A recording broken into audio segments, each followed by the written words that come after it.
साडेसाती हा शनीचा 7.5 वर्षांचा कालावधी असल्यामुळे यातून जाणाऱ्या लोकांवर त्याचे काय परिणाम होतील याची अनेकांना भीती वाटते।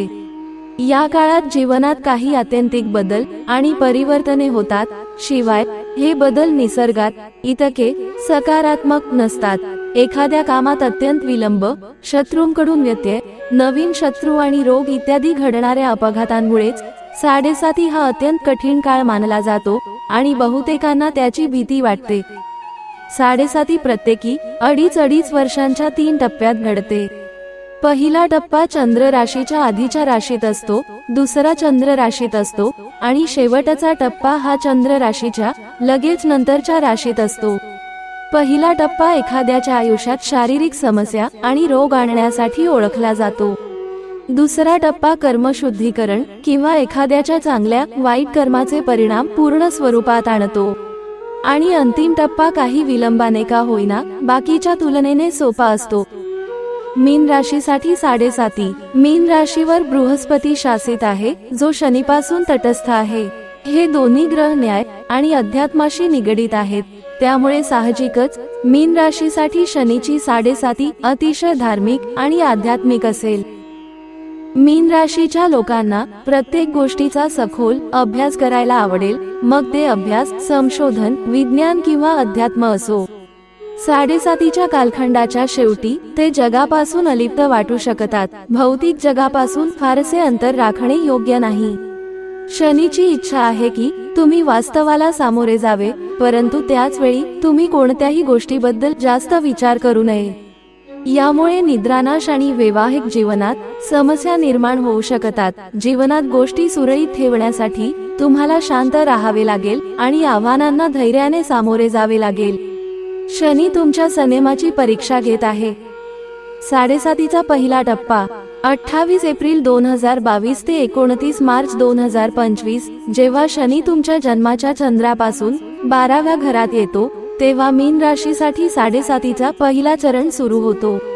म्हणजे पहिल्या चरणात शनी कुंभ राशीत स्थित असेल। ही स्वतःची राशी आहे, त्यामुळे साडेसातीचा प्रभाव सरासरी राहील। तुमच्या कामावरील लक्ष कमी होणे आणि इतरांच्या गोष्टींमध्ये अडकणे सामान्य राहील।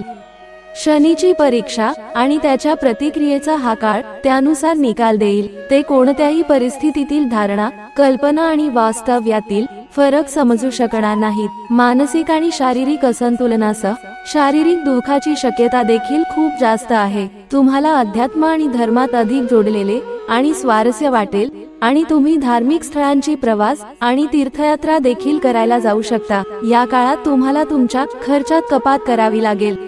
या टप्प्यात तुम्ही तुमची नोकरी वारंवार बदलू शकता। व्यावसायिक कारणांमुळे तुम्हाला खूप प्रवास करावा लागू शकतो। आरोग्याकडेही लक्ष देणे आवश्यक आहे। तुमच्या नात्यात काही समस्या निर्माण होऊ शकतात। या टप्प्यात निद्रानाश ही एक सामान्य घटना असेल। साडेसातीचा दुसरा टप्पा 29 मार्च 2025 ते 2 जून 2027, मीन राशीसाठी जेव्हा शनी तुमच्या स्वतःच्या चंद्र राशीत असतो, तेव्हा साडेसातीचा हा दुसरा टप्पा सुरू होतो। येथे शनी तटस्थ मीन राशीत आहे, ज्याचा स्वामी बृहस्पती आहे। तुम्हाला तत्वज्ञान आणि सखोल विषय शिकण्यात रस निर्माण होईल। यावेळी तुम्ही अधिक न्यायी आणि नीतिमान व्हाल। तुमची भाषा आणि वागणूक विनम्र असेल आणि तुम्हाला सामाजिक उपक्रमात सहभागी व्हावं असं वाटेल। तुम्ही धोरणे बनवण्यात आणि निर्णय घेण्यात सक्षम व्हाल। तुमच्या आत्मविश्वासपूर्ण व्यक्तिमत्व आणि वृत्तीमुळे तुमच्याकडे पैसाही येईल। तथापि या टप्प्यात वैवाहिक जीवनात चढ उतार येऊ शकतात। साडेसातीचा तिसरा टप्पा 2 जून 2027 ते 7 ऑगस्ट 2029, मागील टप्प्याच्या तुलनेत हा टप्पा काहीसा नकारात्मक आहे, कारण शनी आता मेष राशीत प्रवेश करणार आहे। त्या राशीचा ग्रह शनीचा शत्रू ग्रह आहे। जीवनात काही तणाव बनून राहील। या टप्प्यात तुम्ही तुमची नोकरी गमावू शकता किंवा खोट्या आरोपाला बळी पडू शकता। काही अनपेक्षित घटनांमुळे जीवनाचा प्रवाह विस्कळीत होईल। तुमच्या आरोग्यालाही धक्का बसू शकतो। याशिवाय मालमत्तेच्या बाबतीतही नुकसान होण्याची शक्यता आहे। तुम्ही खूप आक्रमक आणि हट्टी असाल ज्यामुळे तुमच्या वैवाहिक आनंदावर परिणाम होण्याची शक्यता आहे. अत्यंत हुशारी शनीसोबत चालत नाही हे विसरू नये. काही वेळा ते तुम्हाला जे करायचे आहे ते करू देते, फक्त तुम्हाला काय करायचे आहे हे पाहण्यासाठी. मीन राशीतील चंद्रासाठी हीच स्थिती आहे. जर पहिले 2 टप्पे चुकीच्या कामांनी भरलेले असतील तर या तिसऱ्या चरणात सर्व काही उद्ध्वस्त होईल. या चरणात प्रत्येक लहान चुकीची भरपाई शनी करून घेईल. प्रत्येकाच्या आयुष्यात 22 वर्षांच्या अंतराने कमीत कमी 2दा आणि कधी कधी 3दा शनीच्या 7.5ची पुनरावृत्ती होते. या 22 वर्षांच्या किंवा मागील आयुष्यात ज्यांच्या भूतकाळातील कृत्ये वाईट किंवा अनैतिक नव्हती त्यांच्यासाठी हा पुरस्काराचा कालावधी आहे. परिणाम आणि त्याची तीव्रता व्यक्तीच्या स्वतःच्या कर्मावर अवलंबून असते. असे लोक पण आहेत जे शनीच्या 7.5मुळे श्रीमंत तर झालेच, पण तेच लोक धुळीत सुद्धा मिळालेत.